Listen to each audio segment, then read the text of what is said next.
Hola, it's Jessica here. I am going to show you how I made this sweet and unique Easter basket for my daughter for her Easter egg hunt. When I was trying to look up how to make an Easter egg basket, I came across a ton of assembly videos, which are great, but I actually just wanted to make her an Easter basket to go on a Easter egg hunt. So I had to do a ton of research to kind of guide myself on where to go, and what ended up happening was I just researched egg baskets, like when you have real chickens and you're gathering eggs, and I happened to come across like a crocheted pattern for gathering eggs, but I haven't crocheted in forever, so I wasn't about to do that. I did want a sewing pattern, so I did more research and found this video on how this lady made a centerpiece and she put nuts in there, and it was beautiful. It's what I wanted, so I'm gonna add a handle to it. Now, the reason I'm making this video is because that video is in Portuguese. So if you speak that, I will put it in the description below and you can correct whatever needs to be corrected. But I thought I would help you out, and I hope you enjoy this.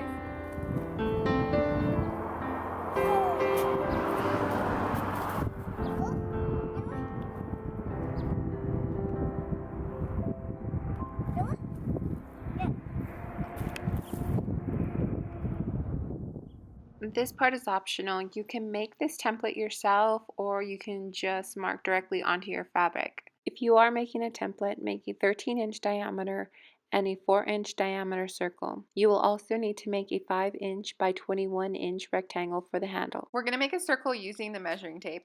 Most measuring tapes have a little metal part at the end with a hole in the middle so that it can be hung. So you're going to find the halfway point of your measurement. Mine is going to be 6.5, and then I'm going to add 1/4 of an inch to be the mark at 6 3/4 of an inch.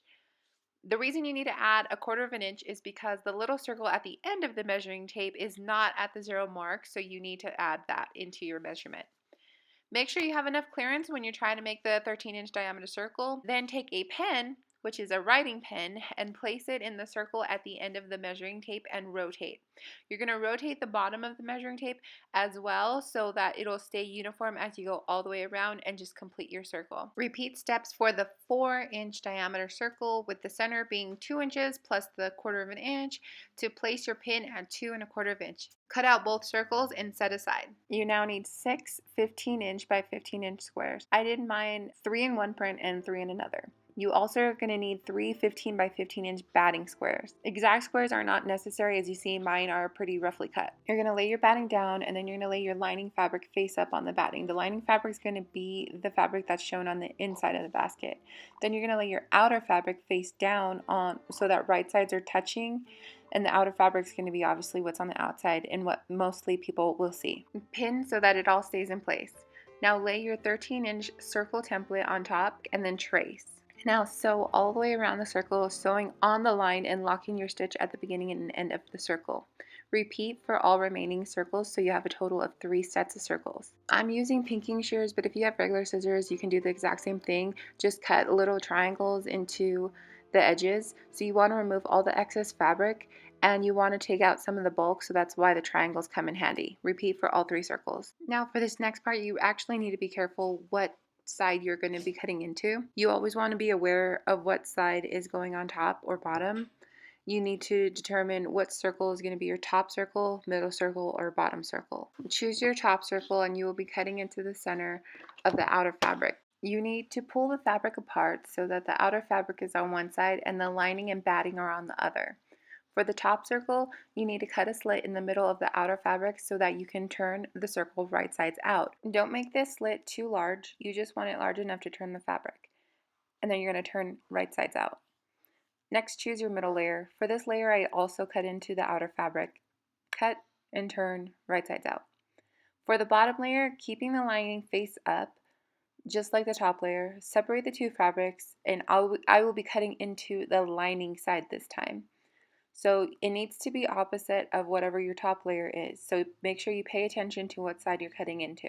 Just so it's clear, if you keep all 3 sets of circles with the same lining side face up in the same direction, the top and middle layer are going to need to be cut from the bottom, which is the outer fabric, and the bottom circle is going to need to be cut from the top, which is the lining side.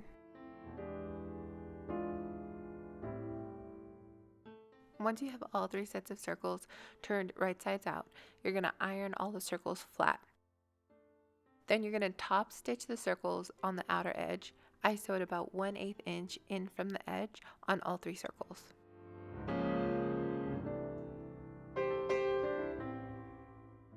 Grab the top layer circle, fold in half, and mark the center line. I pinned and drew a line connecting the points to mark the center line using a fabric marker or a chalk.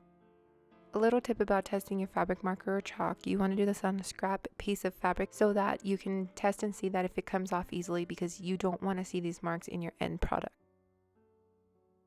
Using the 2 points, a fold in half matching up the points, and mark a second center line so that you have 4 equal triangles on your circle.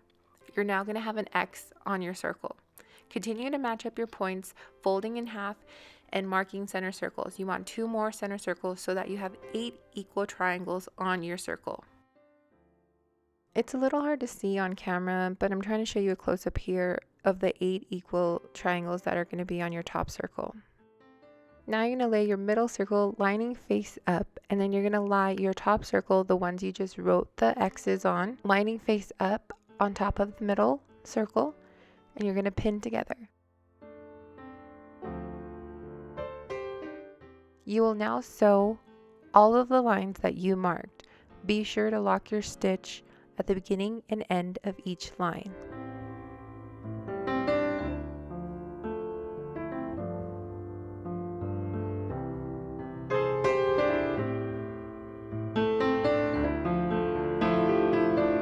You will start to see the pockets forming.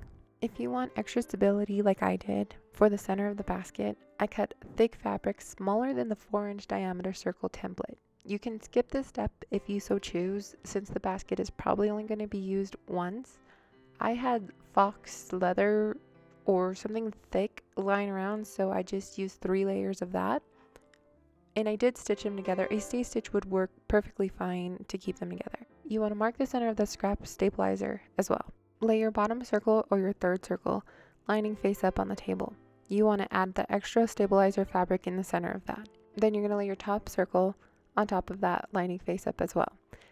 Then you want to line up the stabilizer and the center marks so that everything is centered.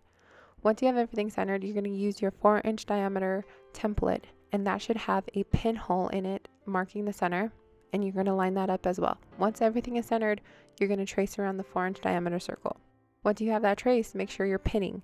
Pin all the layers together, and you are not going to be sewing on top of the stabilizer. That's why you cut it smaller than the 4-inch diameter. You're going to be encasing it, so make sure that that doesn't shift.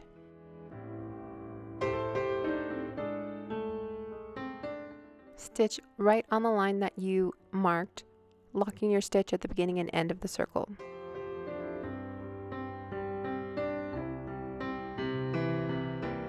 Listen how sturdy it came out. When you unpin, it'll look like this. These next steps may be hard to explain. Hopefully the video is enough to guide you. Now, working from the middle circle, find the center of one pocket and mark. Repeat for each pocket. Lay the circles flat where the bottom circle and middle circles meet, and you're going to begin hand sewing here. Yeah, I know, hand sewing. You can try to run it through your machine and tack it together, but really, when you're hand tacking stuff, hand sewing is the best. So you're going to want to start tacking down your middle circle to your bottom circle at the center edge of where you made your marks on the middle circle. Also, a little tip, if you want to be fancy while you are tacking down these edges, you can add beads. I have no idea why I said that so weird. Beads.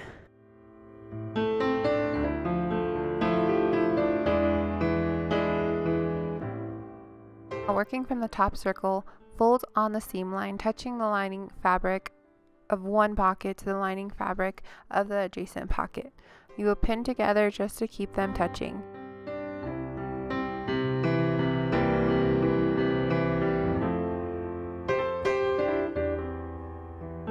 From the outer edge of the circle on the seam line, you will measure 1 inch in and mark. You will then hand tack each pocket.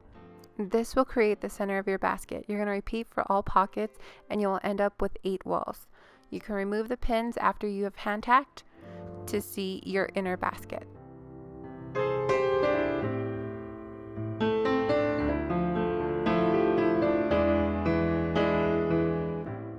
Set aside and work on the handle.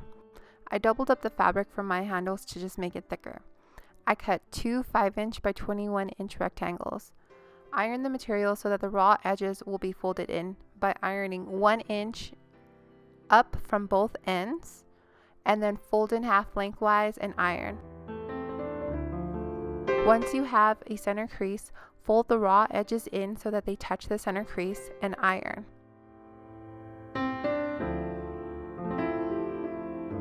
This will become your strap. Then top stitch all the way around the entire edge.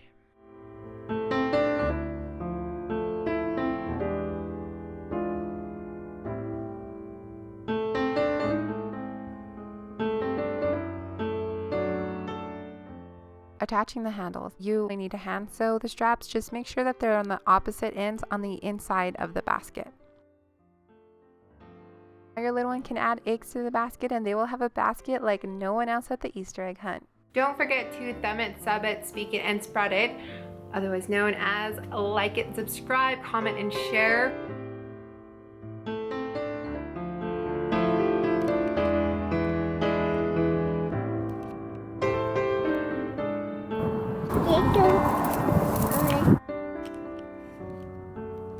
Good job.